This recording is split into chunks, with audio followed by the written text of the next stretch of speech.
Welcome to the Flower Prophecies, a podcast exploring all things flower essences and remedies and flower therapy, and how this vibrational plant medicine has the potential to heal and shift our individual and collective health and consciousness.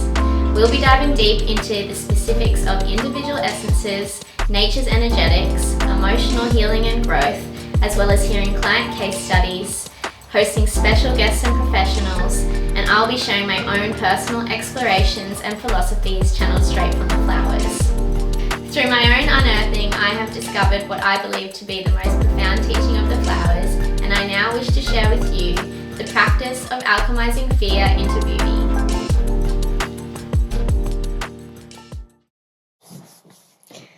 Welcome back to the Flower Prophecies. I am Abby Rose, your host, and today we have Rachel Blume. She is the creator of Essence of the Mother.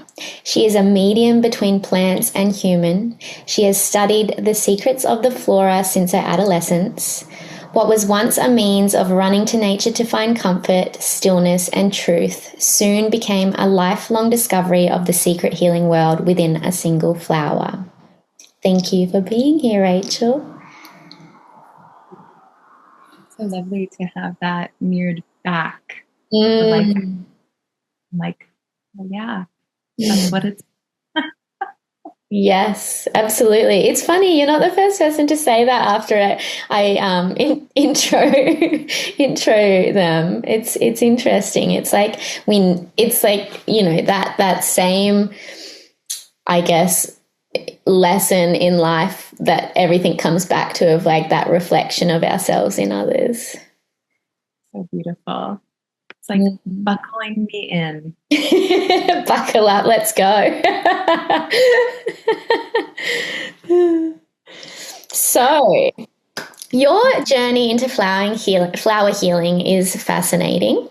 Can you take us back to that first spark? What was the moment that opened your eyes to the healing power of flowers and forever changed your relationship with nature? Yes. I actually have two sparks. Ooh. Yes. Because the first spark didn't really come actualized to me until the second spark. But when I was a little girl, I would just play in the wild fields in Montana, visiting my grandparents on their property. And my friends were the Flora. My brothers were out playing in the ditch, and anytime I'd like go and see if I could play with them, it just didn't make sense. They were on their own journey. And so I would just turn to see who I saw, and it was wildflowers. And I began to speak to them and pretend with them, and just, yeah, that was my reality at the time. But I didn't know that I was actually communing with the flora then until later on, when my second spark emerged and it all came back, and I was like, oh, wow, they've been here all along. That was not just make believe. That was us. That was us having conversation and singing together and befriending one another. So it really goes all the way back to that innocence, that childlike naturalness of connecting. But the second spark was pretty far out, and definitely, like you say, like the moment when everything changes, when you meet the flowers so deeply. And I was on a camping trip out in Oregon for Beltane, and I was with a group of friends, and I just needed a moment to gather myself. And I went walking in the wild forest, and I can still remember like the crunch of the leaves under my boots. And it's just kind of that feeling when you keep walking, you're like, I'm getting lost now, but I have all the space and time to do so. And something pretty far out happened to my body, and I began to have this pull towards the earth, and the left side of me had like a slow motion collapse to just kind of settle into the earth. But it was like a gravitational pull that grounded me, that anchored me, and I couldn't move. And I'm not sure if I went out of consciousness or anything like that. But when I did come to myself, there was a group of flowers there in the woodland. And my entire vision was just directed at them. It was like a high definition experience. Nothing else mattered. I was in their field. I was in their aura. I was feeling them. They were alive. It was like an equivalent to a psychedelic trip, though I was sober, and nothing could move me away from them. And what I know today to be true is that they were showing themselves to me. And I call it opening the library in my gathering works, because I started to receive their influence, their voices, their sounds. And I didn't know who they were. I was intrigued. I remember being like, wow, these feel like wild orchids, some kind of wild orchid.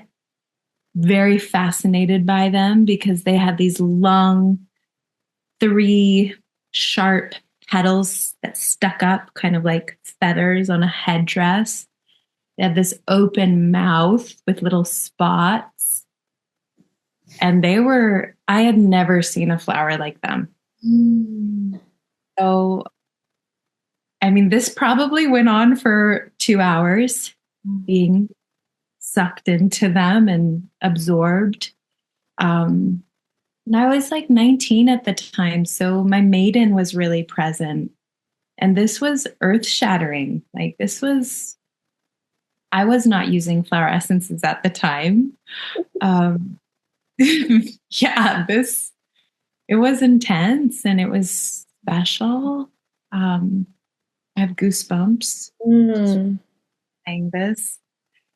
But I remember I did walk back to the camp, and I knew that either I could share this, but like I actually knew that it wasn't going to be met fully. So I think I shared it with one friend, and they could only hear it as much as they could. Yeah. Yeah. But when I returned from that trip, was a trip, like everything in my life changed and nothing was the same. I started to pull myself out of community and playing in certain ways when you're young, teenager, 19, entering into your 20s. And I just started to hike, and I had to keep meeting the flowers because they were recoding me and opening me up in ways that had never happened. So it became a journey of discovery, but also it was between me and spirit. I hadn't found anyone I could talk to about this connection yet. It would be more than fairy talk. This was like 15, 14 years ago or more so. I'm 36 now. So it was lonesome, but again, they were my friends. They were the friends that made sense. And they were the friends that brought me back to that little girl in Montana in the wild open fields. So it was a connector point. Wow. That is so beautiful. Like, yeah, so magical. And I feel that feeling as well, like that magnetism to the earth. And I think something that you touched on really spoke to me in that, the person that you felt open to sharing it with only could receive to what they were allowing themselves to receive, or what they were awake to at that moment. And I think that's something that a lot of people that kind of begin to walk this path experience is, I guess, the challenge in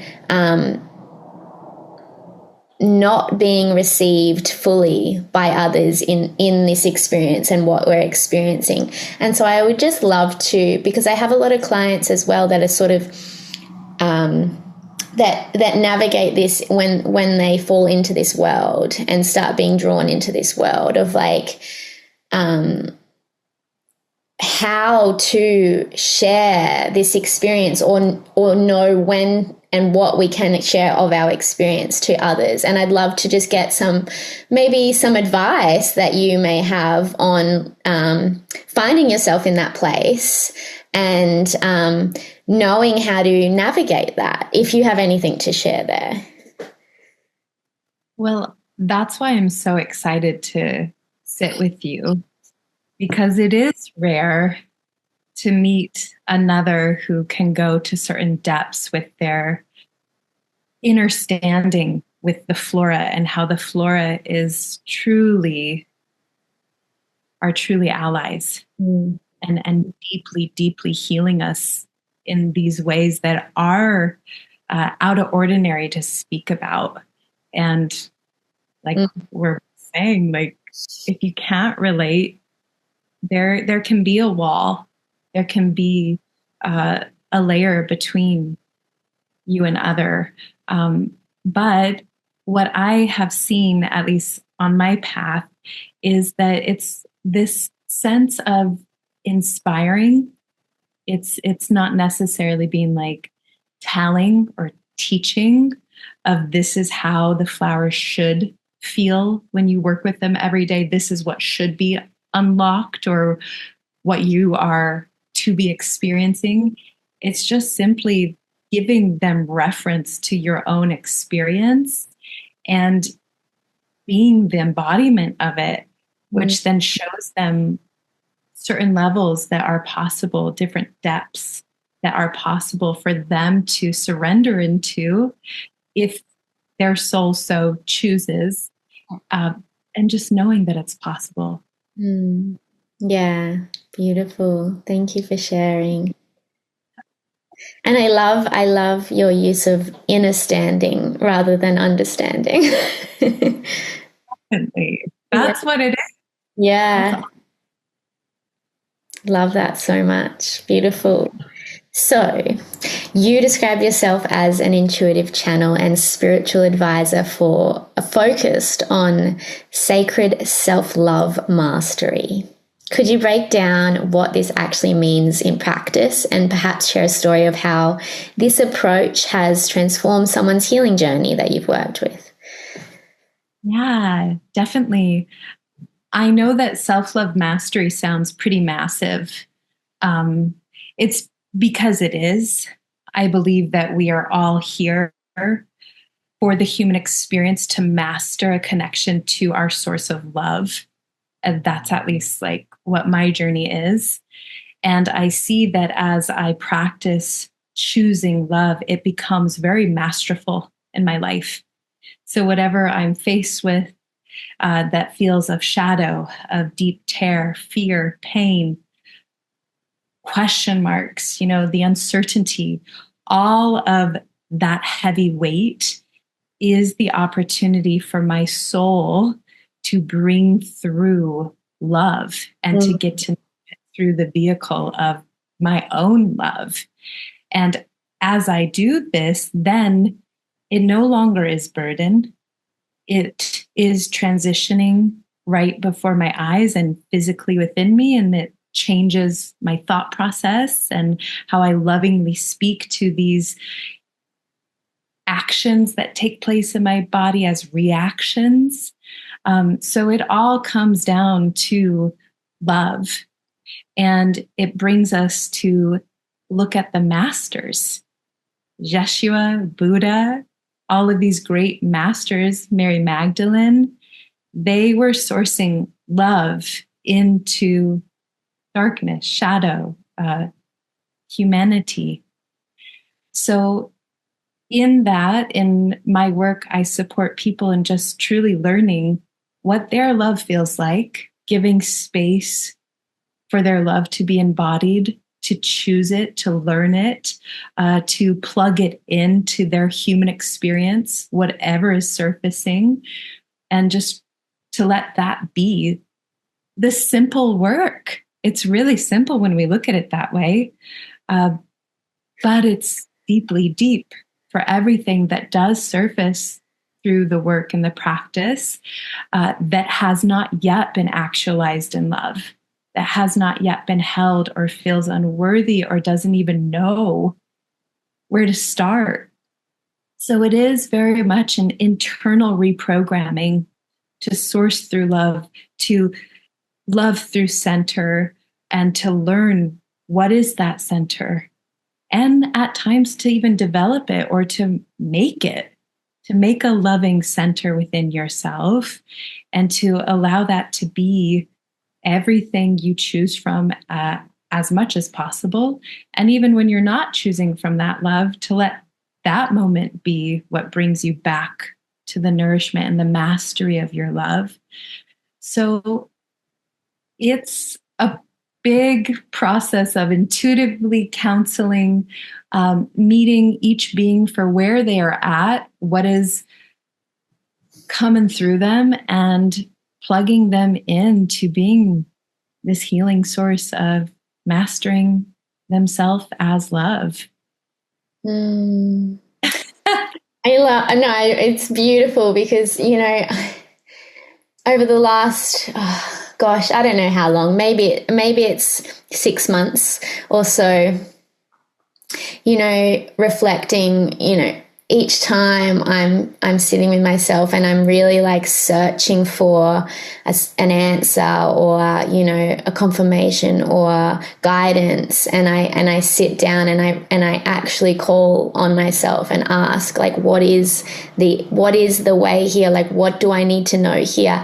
The message is always just love. And it's like, I think we overcomplicate it. Like you said, it's actually so simple, but we're searching, we're seeking, like, the guidance to tell us, like, take this route, take this path, or, like something more complicated, when really it's just like the answer is always love, right? And when we can find that in those moments of like difficulty or challenge, whatever we're going through, if we can return to love, it offers us everything that we need, right? So yeah, it's really beautiful. It's insane how simple it is. Yet our mind needs it to be deeply complicated and a long sourced out life journey. It out, or no, it can't be that simple. This thing hurts too big, or this ailment is too terrifying. It can't be that simple. But that's our choice. If we allow ourselves to go on that long ass seeking journey, instead of relaxing and coming back to our organic, natural heart intelligence, and then allowing ourselves to feel from that state, which is a lot of times known as, the feminine presence of just that calm, nurturing, soft, balanced, peaceful state. And then to start to feel the allowance of love moving from that space, which is not from mind. It really is dropping out of the mind and getting more into the primal of our natural loving self, who's always been here. And like what was said earlier, like, I believe is actually here to be a part of this earthly journey every step of the way. And, Abby, like, because you asked like a story of seeing something remarkable through this work, I have been so privileged to get to support a miracle woman who has chosen to heal breast cancer on her own. And for that lump that was there in the breast, what love mastery brought through was this lump is not bad. Mm. This lump is an accumulation of past. So this lump is actually your golden ticket to hold it and to hold the journey of healing it through the vehicle of you as love, and to give it the nourishment and to meditate through and to feel her and to bless her, and then to go to the doctors and be instated with fear. But then after that, come back and return and cradle her fears and choose her innate knowingness, because for her, her path was to heal it naturally, to cleanse the body, to move with nature, to relax and allow her push of the masculine to settle, to return to her softening. And she did it. So to get to be a part of that process and turn it all towards love and speak to the child behind the lump that wasn't heard, speak to the overgiver, the overextender, everything that she discovered through honoring that path of healing herself, which was her choice, as everyone's path is theirs. Like, that has been the most remarkable learning lesson for me. And not only was I a part of it, but like, she showed me that she mastered it. She showed me the other mirror reflection of it, that it is possible. And I knew her and my soul, like, I knew what she was doing was also showing me that if ever, whatever, any ailment, that I can do it too. And it actually happened. Like, later this year, I had some womb stuff come up, and I had no other choice but to nurse my womb, to talk to her, to love her, to get even deeper into knowingness of her, and everything healed up. So that's my little story. Thank you for sharing that. That's, so powerful. And, sometimes it, like you say, we've chosen those paths. It takes us a catalyst like that to actually offer ourselves that deep love.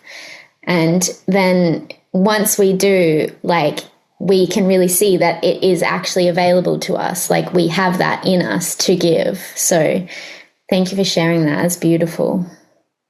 Amazing.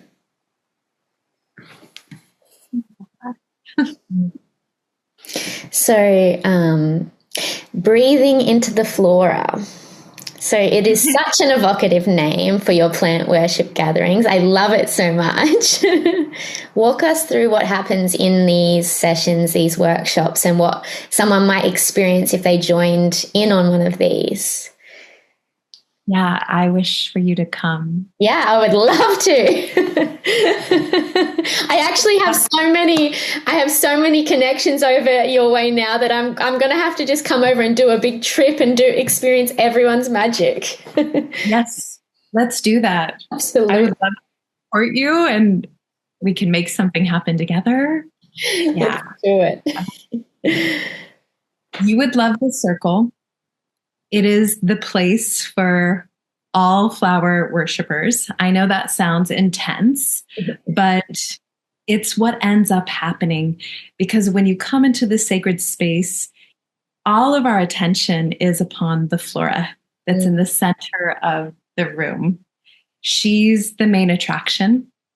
And we sit in circle, and firstly, we get out of our thinking mind, because we do have to do that process of liberating the mind confine in order to open into the full body sensory that can actually perceive and receive the Flora.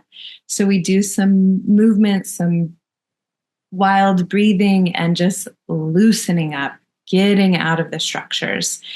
And then from there, we begin to softly, and it's all lead, open our eyes to this altar in the center of the room. And it's just about gazing.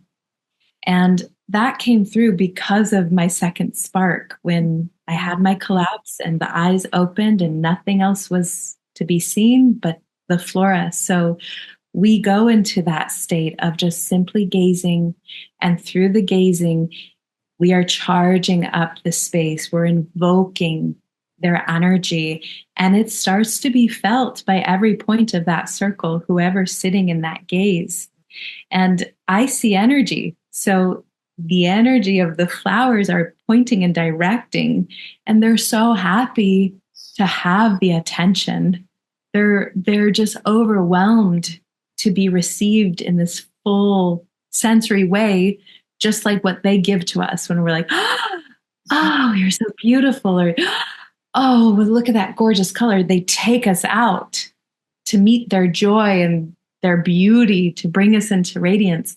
And when we hold them in that mirrored reflection, they just pierce through us all.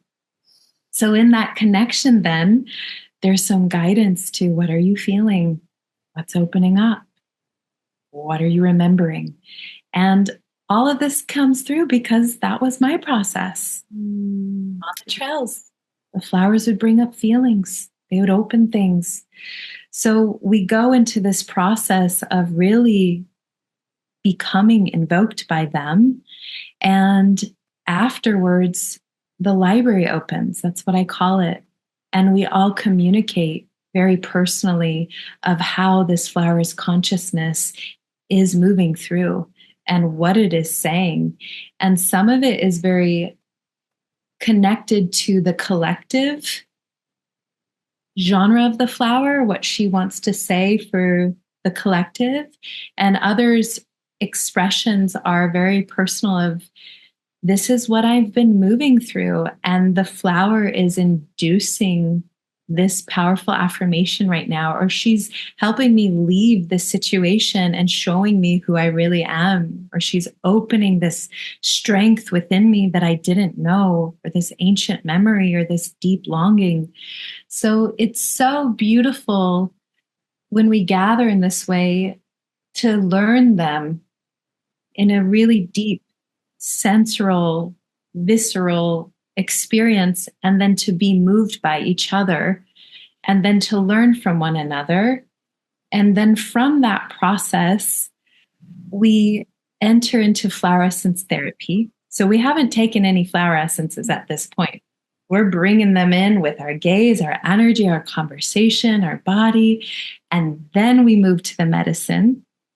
And from then there, we go into an hour breathwork journey with beautiful music, and we cleanse, and everyone has their powerful experience, their release, all in alignment with the flora. I'll go around and do the smudging and bring the flower to their face and let them be touched and feel the energy. And then at the end of that closing, we'll do a journey into the flowers and see them and meet them a little bit deeper. So it's a full orientation.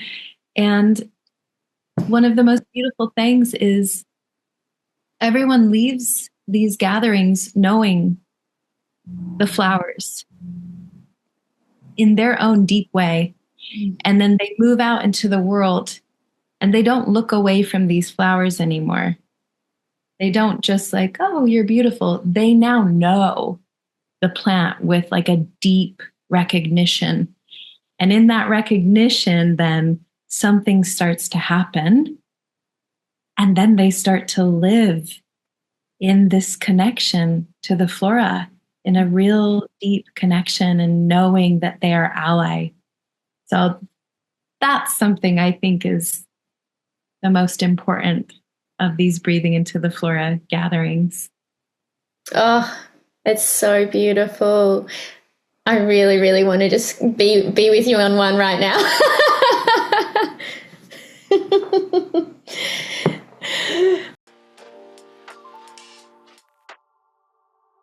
I'm thrilled to finally share something that's been blossoming behind the scenes here, Heka Original Essences collection. Over the past 2 years, I've been in deep co-creation with nature, crafting 13 unique flower essences and 3 specially formulated remedies. Each essence is imbued with pure life force and healing potential, created with intention and love for my community. If you are ready to discover your flower allies, you can visit my website to explore the full collection and take the Find Your Frequency quiz to connect with the essences that resonate with your journey. These essences are an invitation to experience the gentle yet profound healing wisdom of flowers, and I can't wait for you to meet this beautiful medicine. You can head to hekahealing.com.au to find it now.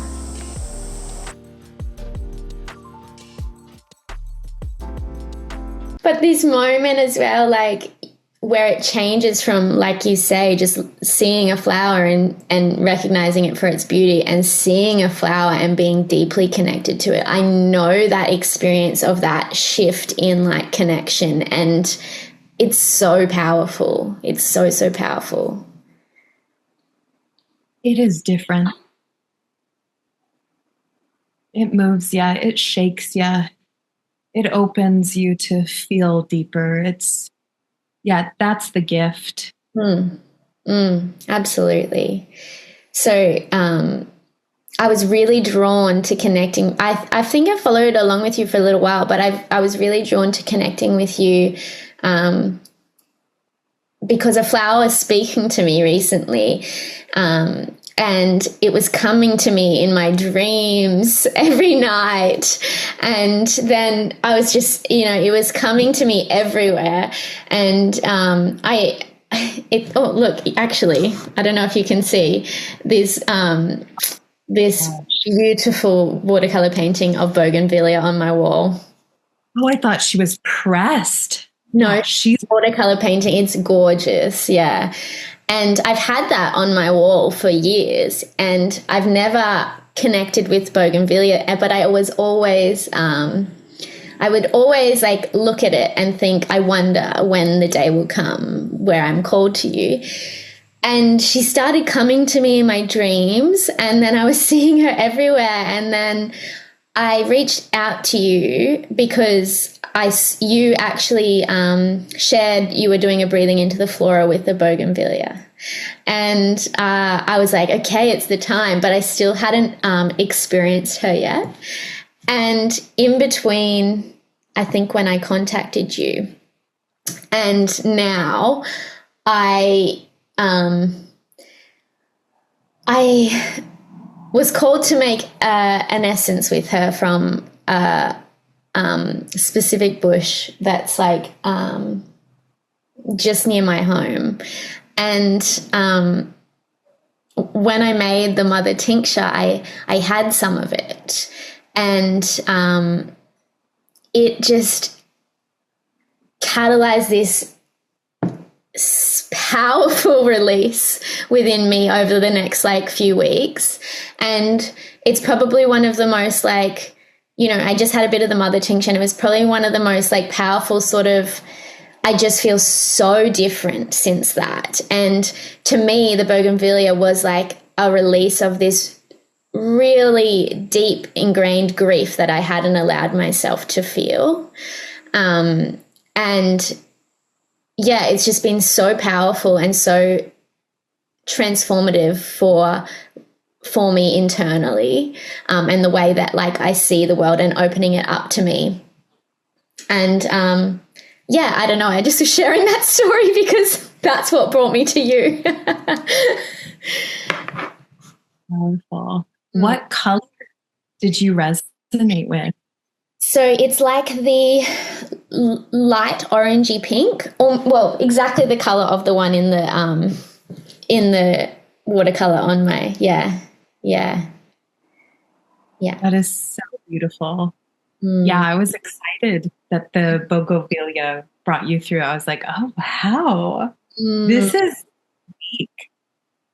Yeah. So really powerful.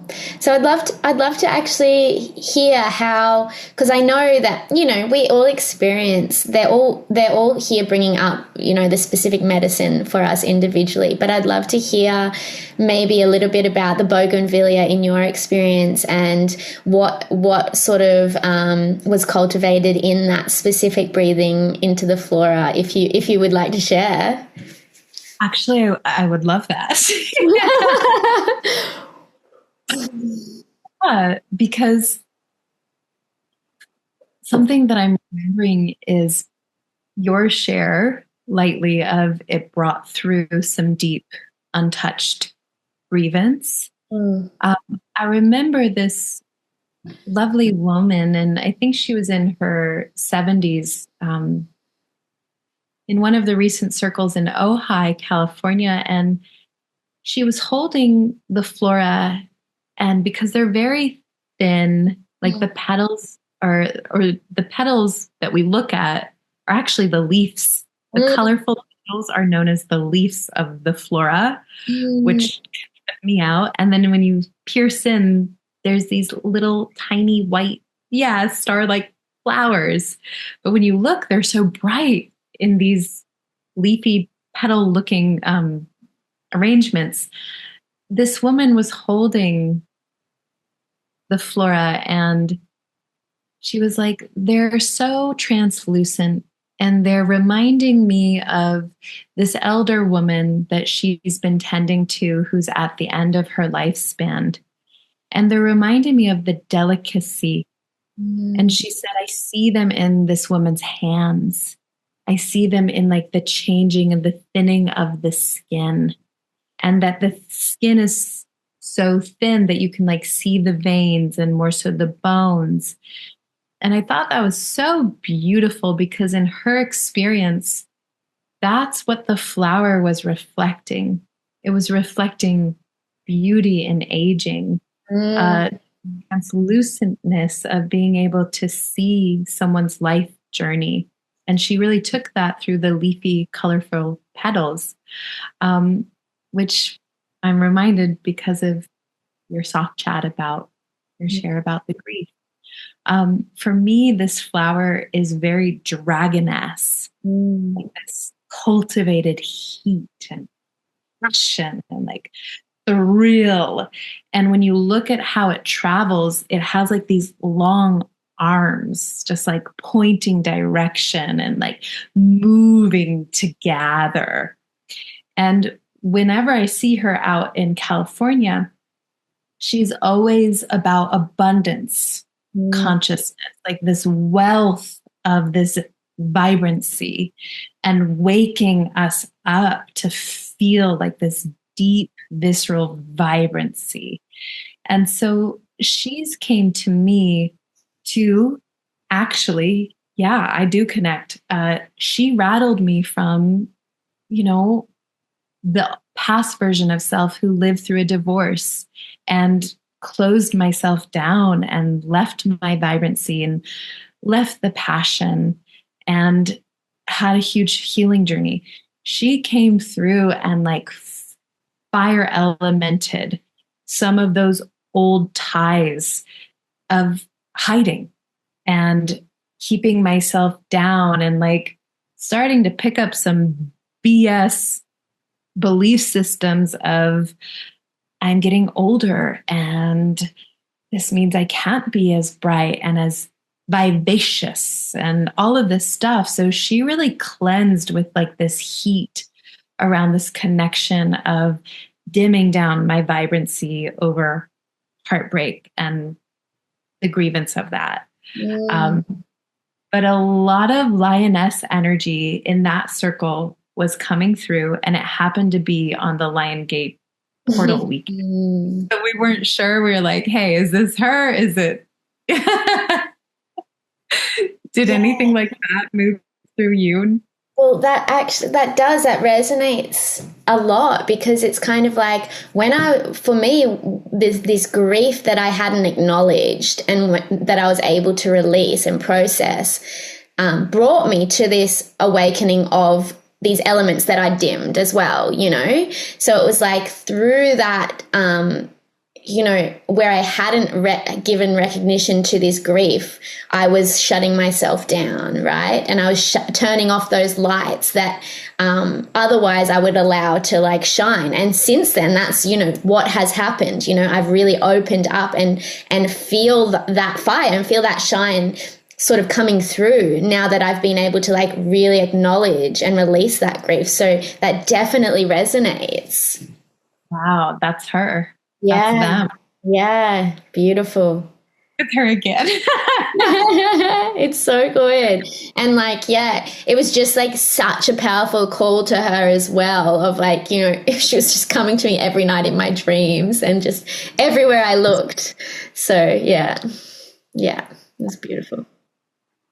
I love that. I usually call that then like the soul flower. Like that's a soul plan flower of yours. If they're entering the dream coming at you, like, see me.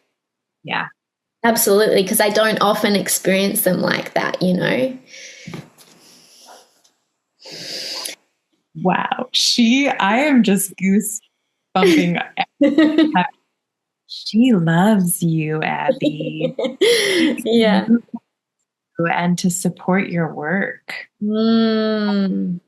Yeah. Yeah. Yeah. Absolutely. I feel that.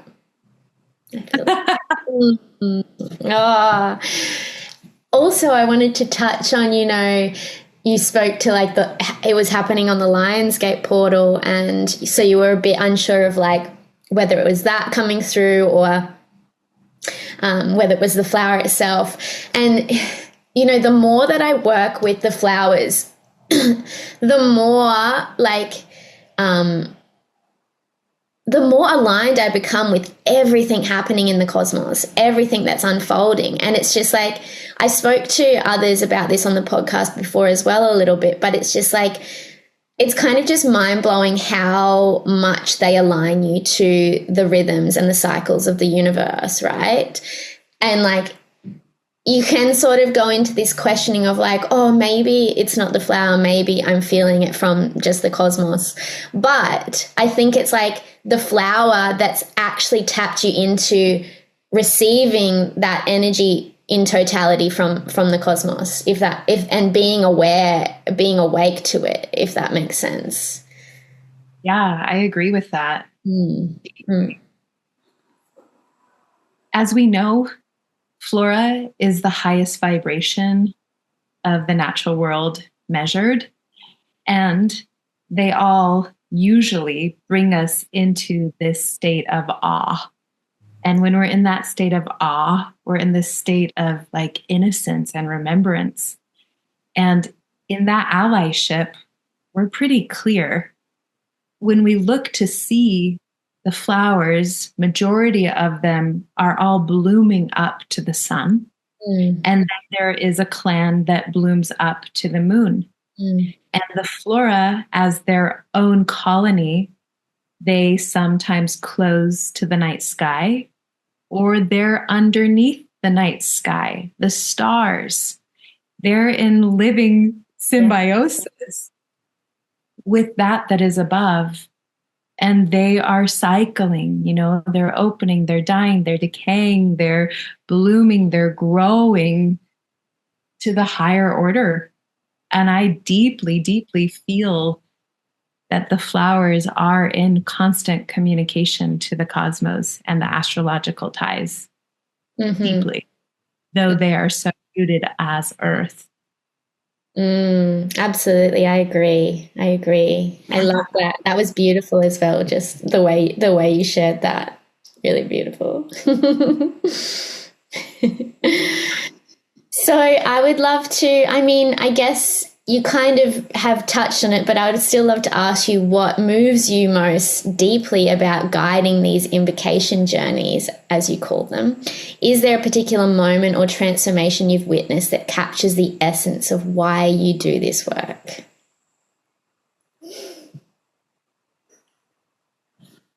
Yeah, this is very selfish, but what...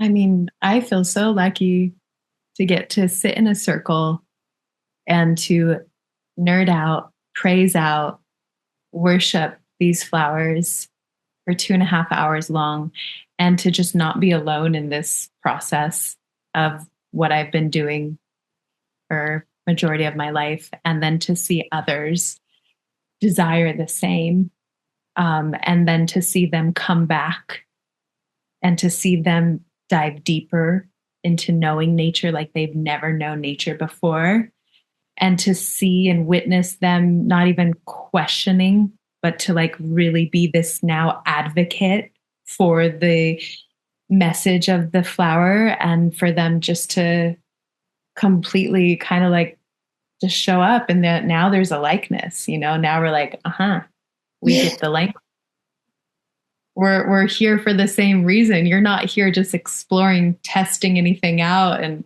no, like we're holding it together.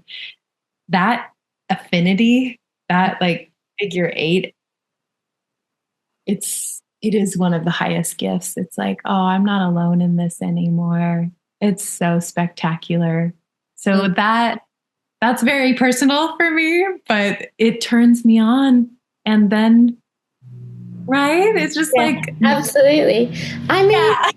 I don't think it's selfish at all, to be honest, because it's like when we witness another going into that, like you say, and like it turns you on, it allows you to then again dive deeper into it again and like do more of that sort of like getting to know yourself and giving yourself that love. And it's like that, there's nothing more selfless than that, really. And I know it because, like I'll work with clients and like, we can go for a few months with them, like touching into the realms of the flowers and like getting to know them and like, letting them like guide them gently. But when they come back to me and be like, the trees were talking to me, I'm like, yes.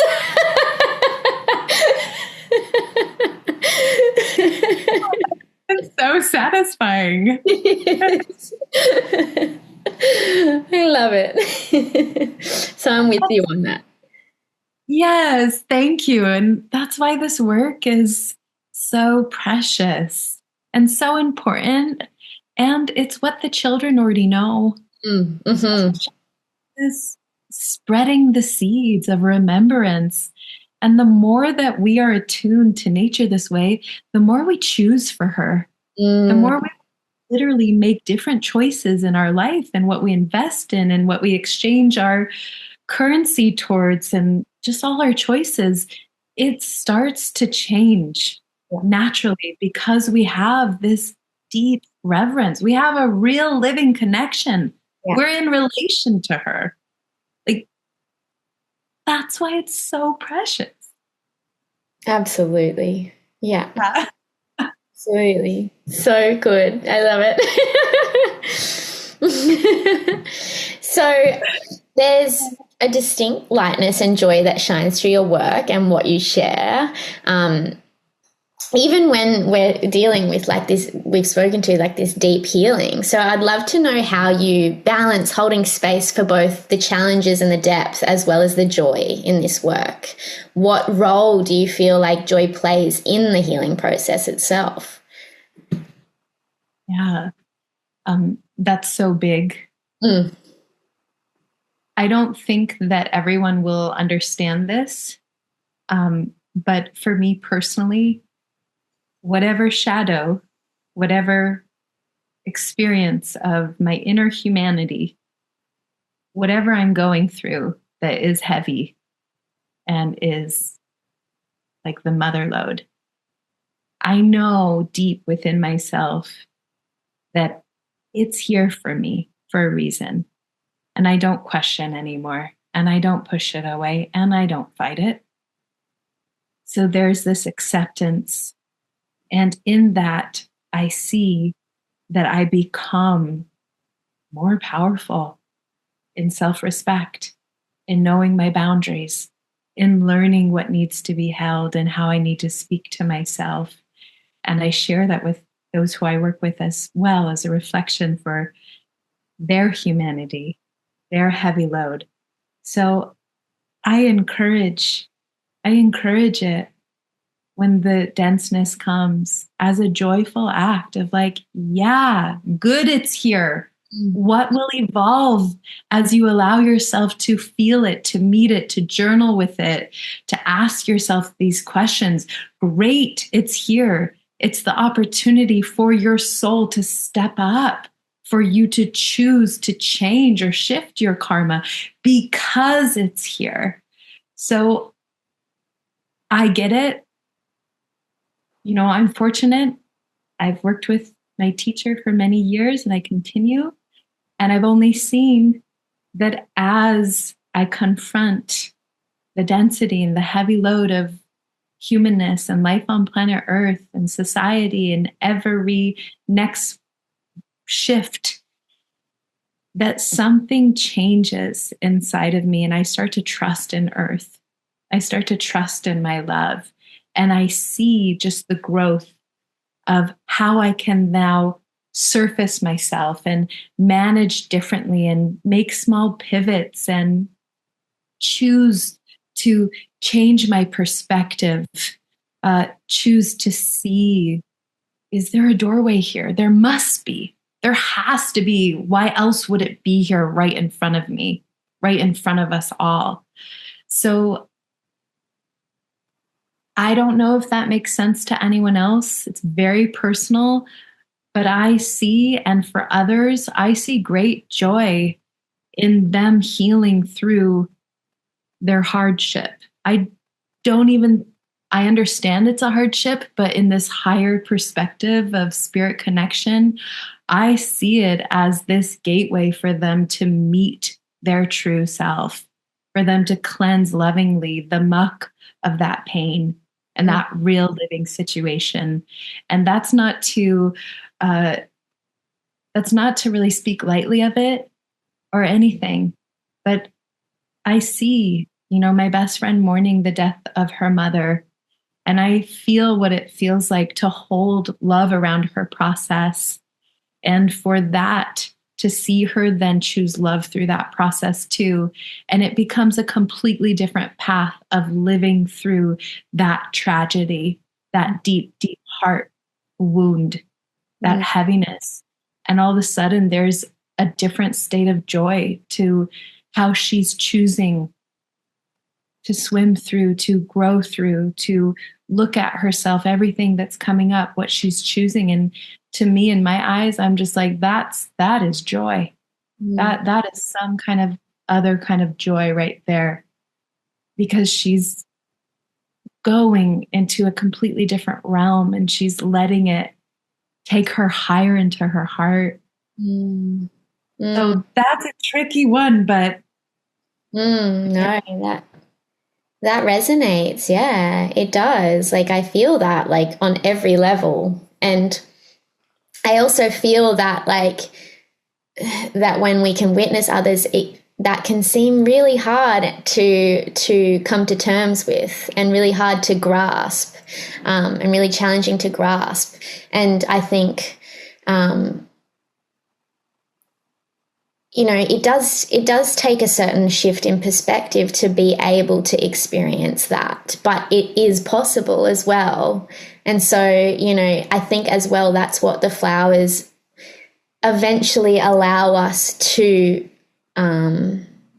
tap into and cultivate, is that understanding that that is possible in that way. So yeah, that resonates.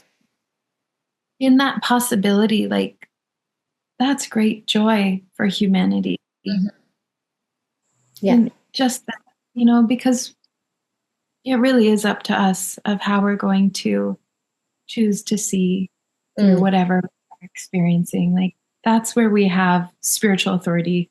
We make that choice. And in that, like that to me is higher powers joy. Like that's incredible that we get to a little bit lighter or brighter or shift the narrative. And it is for us. I agree. Yeah.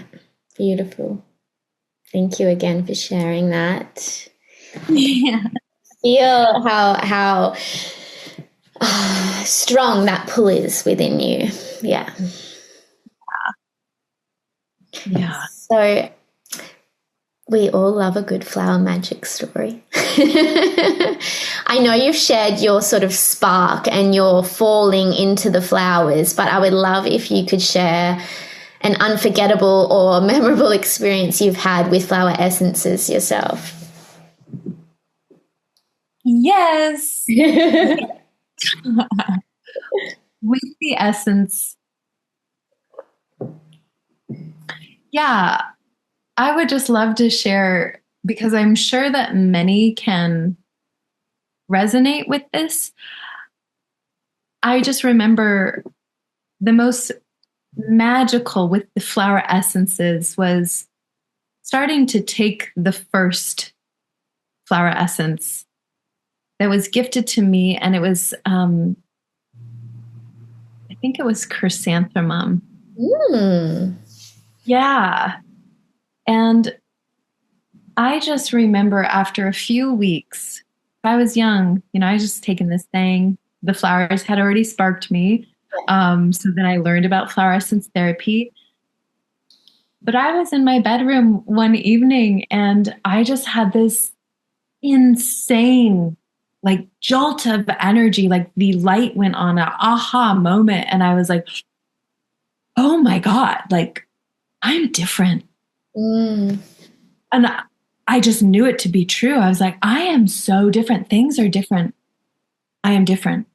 And I looked over to my vanity and I saw the essence and I knew entirely, like, I was like, it's because of this flower. Like, this is the outcome. I've been transformed by a flower.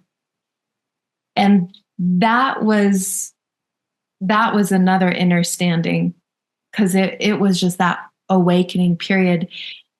And I have heard that others have had those aha moments as well. Like, because the flowers work so gently, there goes, some months or even weeks that all of a sudden, like, people look in and they're just like, wow, my life is completely altered. I was not who I was at the beginning of taking this essence. And then they feel this deep affinity with the medicine.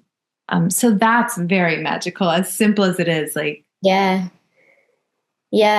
But I ask most guests this question, like, of their most memorable experience, and it always is, well, not always, but a lot of the time is with that initial essence that they take and they have this realization of like the power of it and like how it's transformed them and what it's offering them. And it's just like almost like the magic is in like this realization of what they can do, right? that is incredible. Yeah. So beautiful. It's so fun.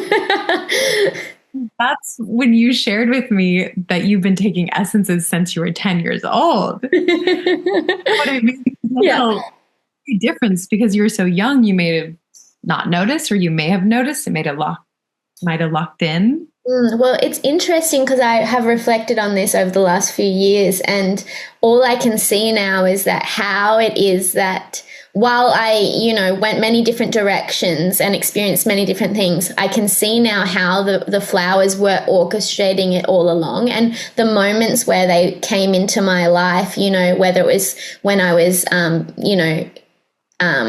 kind of taking them through different modalities as well, like as an older, in my early 20s or whatever it is, I can see the moments they came back into my life, and in those moments how profoundly things shifted in retrospect, right? Because I wasn't consciously taking them with this understanding of what they can do, but I can see how drastic those transformations were in those specific times when I was kind of adding them in to my experience more so. So I think that like they have been kind of orchestrating everything all along. Have been. Yeah. That is so beautiful. Like you look at the whole timeline, you're like, whoa, there's a big shift there. Yeah. Who you were becoming and what you were choosing. Yeah. Yeah. I love that. I would like to go. Yeah. So good. So good. So, I love that on your website you list the natural world as one of your teachers. So in your experiences, how do flower essences help us rediscover that ancient connection to nature's wisdom that many of us have forgotten? Yes. Kind of like what was said, once you start to work with the flora, they start to work you. Yeah. They're now inhabiting your inner terrain and influencing and shifting. And once you're a part of them, all of a sudden, you start to come into this knowingness and remembrance with the natural world.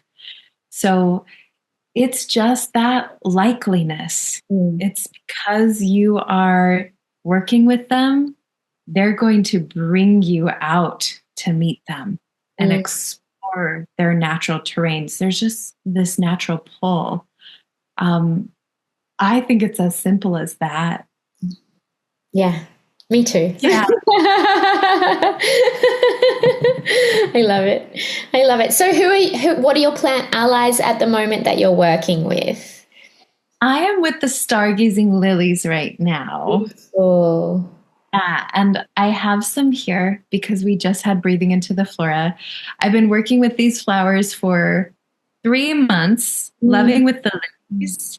Oh, wow. So beautiful. Yeah, she's pretty far out. Yeah. She's opening up this maturity within me and supporting me in honestly filling up before extending outwards, creating this Venusian boundary line of me really seeing what it is that I want to give my heart towards and share my heart with. And she's just drawing my energy in. It's been life clearing. Yeah, she has me in this deep radiance practice of listening in to what this Venusian energy of restoring, being nurtured, hydrated from within, what that life looks like, what that decision is. So she's just my number one right now. Like, oh, wow. Look at that. So gorgeous. Totally. And what's cool is she has 6 petals, right? So she amplifies the number of 6, and 6 very much is known as the mother number. And then she has 6 stamens as well. So then she brings to us the quality of 12. And 12 is like this high order of the evolving process. And what I love, like I bring her near the roses. Like roses are very connected to Venus and the Venusian way as well, but they're very full and voluptuous and open to all. But the lilies, they have these points in their petals. So what I've learned through her is that she's really here to direct love in certain ways and in all matters of the heart. But she's very much this directional energy. And then you see that in like her closed bloom. She's here to point the way forward. And we know her as a flower to help evolve the heart. So she's just like my number one right now. So beautiful.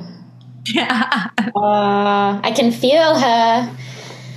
Yes. I see the tulips behind you as well. Yes. They're starting to fall. But I love, yeah. Very helping me to soften and not be too rigid right now. If you let those tulips dry, they will dry really beautifully, and you can hang them on your wall. I have them on mine. Beautiful. I've never tried tulips. Yeah. See what happens, because they'll open up more, and then their little pistons and stamens, they dry golden. But some of the colorful tulips, when the petals dry, they're very translucent. And there's this artist, I don't know the name, but they make these art pieces with all the petals. Yeah. And it's almost like butterfly wings. Like the metallic silkiness, and they like glue it on and make all these patterns. So maybe enjoy drying your tulips. Yes, absolutely. Absolutely. So good. Oh, this has been so beautiful. I have one last question for you today. If you could channel one message from the plant world to everyone listening right now, what would that be? Yeah. Be brave with the authenticity of your soul. Be brave with the authenticity of your soul. Be brave with the authenticity of your soul. Yeah. Beautiful. I love that. I think what that just brought up for me was like, you know, again, it's like choosing that joy path of meeting ourselves. It's like that, be brave in like stepping past the fear and choosing to meet all of who you are. Yeah, that's beautiful. I love that. I love that, Abby. It's reminding me of the stargazing lily, because she really has been teaching what would life be like if you allowed yourself to live fully in this expanded bloom of your own sensory, of who you are this lifetime. Like, what would life then be like? Is that not what you are here for? Is that not what you will allow yourself to be here for? And then she also brings up the questions of what's cloaking this? What's keeping us from allowing ourselves to be in this full earthly human spirit bloomed actualization? And I do think that is trusting, as you say, like in your authenticity and following that for us all. Yeah, absolutely. It's just like breaking through that resistance. And isn't that what we want? Isn't that what the soul's here for? Yeah. And it's like back to this message of simplicity. It's like, why do we overcomplicate it? You know, this resistance is just our mind overcomplicating it, of like it needs to be this big discovery, or it needs to be, we need to traverse like the pain and suffering before we can experience it. And it's like, or can we just release? Can we just open up to it?